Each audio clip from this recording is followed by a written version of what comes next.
Die families het elkeen eers by elke graf wat omtrent 50 meter van mekaar was, het hulle 'n seremonie gehou en van daar af is hulle na 'n tent toe wat hulle die heel oggend deur kerk gehou het. Hulle het 'n vermoede, hulle het 'n baie sterk en goeie vermoede dat dit wel die twee mense se kindere is. Dit is Siboniso Shabalala en Lolo Sono. Die grafte is net gemerk met nommers. Hierdie mense is al in 1988 doodgemaak.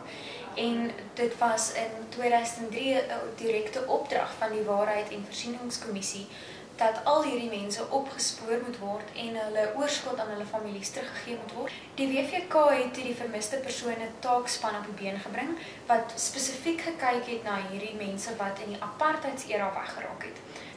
Die Waarheid en Versieningskommissie het in 2003 in hulle verslag baie duidelik uiteengesit dat Sono en Shabalala direkte bande met Winnie Madikizela Mandela en die Mandela United Football Club het. Die voetbalklub is gestig in Soweto en hulle was deel van Winnie se persoonlike leiwagte.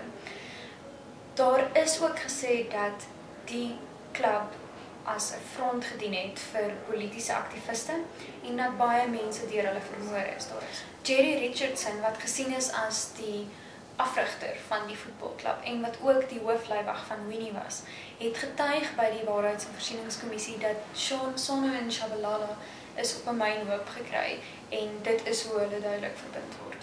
Ek het met verskeie mense gepraat by die opgrawings vandag, mense van die polisie, mense van die nasionale vervolgingsgesag en almal tiptou om die Winnie Madikizela Mandela betrokkenheid, maar die valke het wel bevestig dat die Crimes Against the State eenheid na die saak kyk en dat 2 sake van moord ondersoek word.